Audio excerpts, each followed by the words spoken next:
ये लीजिए भाई साहब, आपकी 2 प्लेट कढ़ी चावल। गर्मा गर्म कढ़ी है, जल्दी जल्दी खा लीजिए वरना ठंडी हो जाएगी तो मजा नहीं आएगा खाने में। अरे अनामिका बहू, सुबह से दोपहर हो गई और तूने अभी तक कुछ नहीं खाया है। ये देख मैं तेरे लिए क्या लेकर आई हूँ, लौकी के कोफ्ते की सब्जी और ये गर्मा गर्म पराठे। चल अब जल्दी से खाना खा ले, जब तक मैं ग्राहकों को कढ़ी चावल देती हूँ। माँ जी, आज रात खाने में क्या बनेगा? बच्चे कह रहे थे कि उन्हें पनीर टिक्का खाना है और इन्हें मशरूम की सब्जी खानी थी। सोच रही हूँ दोनों ही बना देते हैं। तेरे ससुर जी का तो खीर खाने का मन हो रहा है और शाम को खीर भी बना देंगे। वैसे माँ जी, सोचने की बात है ना, जिस कढ़ी चावल से हम ऊब चुके थे, रोज रोज बस कढ़ी चावल ही नसीब में खाने को थे, अब वही कढ़ी चावल हमारा कितना अच्छा रोजगार बन गया है ना। वो तो है बहू, मैं आज भी उन दिनों को कभी नहीं भूल सकती जब हम सिर्फ कढ़ी चावल खाकर ही अपना गुजारा करते थे। भाई साहब, 5 रुपए का बेसन और 10 रुपए की लस्सी दे दीजिए। क्या बहन जी, रोज रोज 5 रुपए का बेसन और 10 रुपए की लस्सी? अरे 20 रुपए से तो कम की लस्सी मिलती नहीं है और बेसन का पैकेट 50 रुपए का मिलता है। रोज रोज आपको 5 रुपए का बेसन देकर थक गया हूँ, एक बार में क्यों नहीं हफ्ते भर का बेसन ले लेती हैं? अच्छा लगता है रोज रोज 5 रुपए का बेसन खरीदते हुए। भाई साहब, अगर हमारे हालात अच्छे होते तो हम क्यों 5 रुपए का बेसन और 10 रुपए की लस्सी खरीदते। मेरा बेटा दिन का 20 रुपए से 30 रुपए तक की कमाई करता है, अब इतने में कहाँ से लाएंगे 50 रुपए का बेसन का पैकेट। सुरेखा की आंखों में लाचारी देख अब दुकान वाला भी उससे कुछ नहीं कहता और उसे 5 रुपए का बेसन और 10 रुपए की लस्सी दे देता है। जिसके बाद सुरेखा घर आती है और अपनी बहू को बेसन और लस्सी देते हुए कहती है, ये ले बहू, आज तो दुकान वाला भी सवाल कर बैठा कि हम क्यों 5 रुपए का बेसन और ये 10 रुपए की लस्सी खरीदते हैं। सच कहूँ तो शर्म सी आती है इन्हें लेते हुए, इसलिए माँ जी मैं भी घूंघट करके ही जाती हूँ। लोगों का क्या है, वो तो बस हमारी लाचारी का मजाक उड़ा सकते हैं। ये क्या माँ, बेसन और लस्सी, इसका मतलब आज भी घर में कढ़ी चावल ही बनेंगे? माँ, आपने तो कहा था कि आज हमारे लिए आप दाल चावल बनाओगी।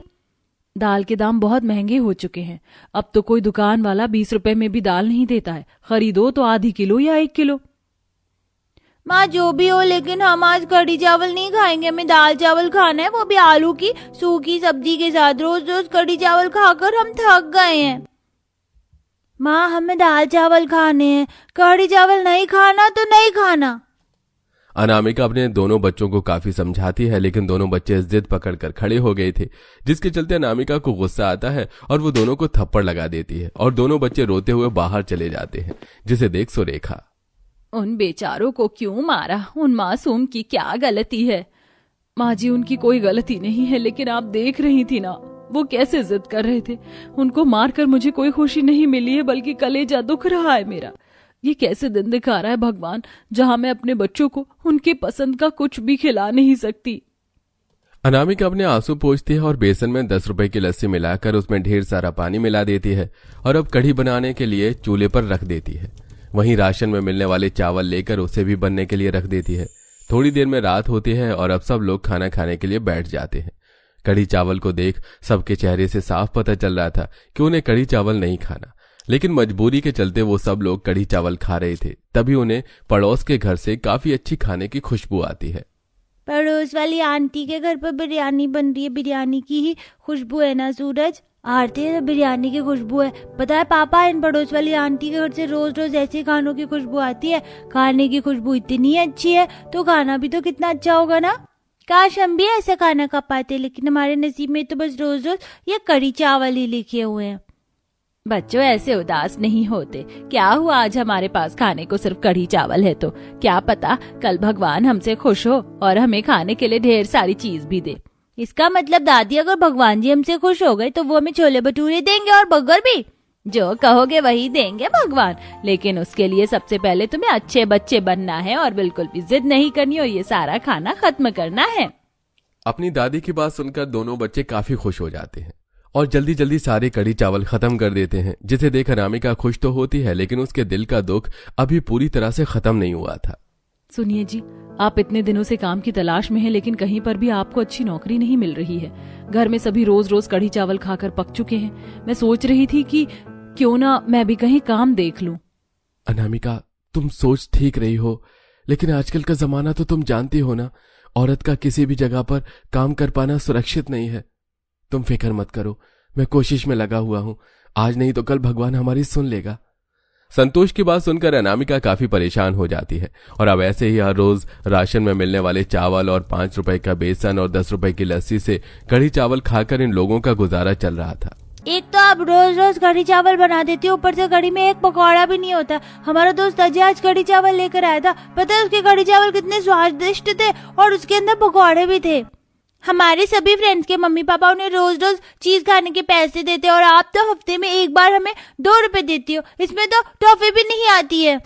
बच्चों, ये किस तरह से बात कर रहे हो तुम? मैंने तुम्हें कुछ दिन पहले ही समझाया था ना। दादी माँ, उस बात को कितना समय हो गया पता है? कल गली में गोलगप्पे वाला आया था, माँ ने हमें 10 रुपए के गोलगप्पे तक नहीं दिलाए। अब क्या पूरी जिंदगी कढ़ी चावल खाकर ही गुजारे? छोटे बच्चों के मुंह से ऐसी बातें सुनकर घर में सभी को काफी बुरा लगता है, लेकिन बेचारे हालातों के मारे क्या ही कर सकते थे।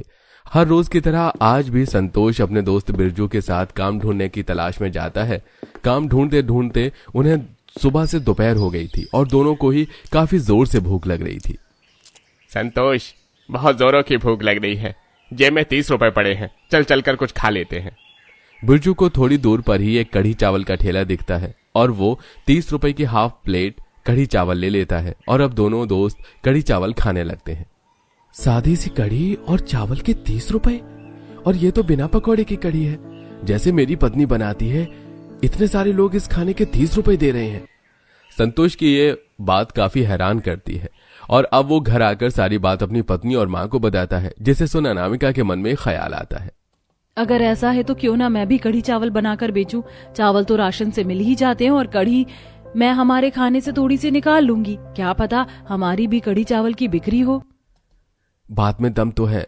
मेरी जो पुरानी वाली साइकिल है ना, तुम उस पर ही कढ़ी चावल बेचने के लिए जाना। अगले दिन अनामिका घर में सबके लिए थोड़ी सी कढ़ी निकाल कर रखकर बाकी कढ़ी एक पतीले में रख लेती है और वहीं दूसरे बर्तन में चावल रखकर उन्हें अच्छे से साइकिल में बांधकर अब फैक्ट्री के इलाके में कढ़ी चावल बेचने के लिए जाती है। अरे बहन जी, 2 प्लेट कढ़ी चावल तो देना। मैं तो अभी खाऊंगा, तो मेरे लिए एक पैक कर देना और लगा भी देना। फैक्ट्री इलाके में जाने की वजह से अब कई सारे गरीब मजदूर लोग अनामिका के पास कढ़ी चावल लेने के लिए आते हैं। थोड़ी ही देर में अनामिका के सारे कढ़ी चावल बिक जाते हैं और अनामिका की काफी अच्छी कमाई भी होती है। और अब उस दिन के बाद से हर दिन अनामिका फैक्ट्री इलाकों में जाकर कढ़ी चावल बेचा करती थी। अरे मैं कह रहा था कि मेरे सारे मजदूर यही कढ़ी चावल खाने के लिए आते हैं, लेकिन आने जाने में उनका काफी वक्त लग जाता है, इसलिए क्या आप मेरी फैक्ट्री के सभी मजदूरों के लिए कढ़ी चावल भिजवा सकती हैं? उसके बदले में आपको एक्स्ट्रा पैसे दे दूंगा। हाँ हाँ भाई साहब, क्यों नहीं। आप बस ये बता दीजिए कितने सारे मजदूर हैं और कब तक चाहिए। जहां सभी कढ़ी चावल वाले 30 रुपए में हाफ प्लेट कढ़ी चावल देते हैं, तो वहीं अनामिका 20 रुपए में हाफ प्लेट कढ़ी चावल दे रही थी।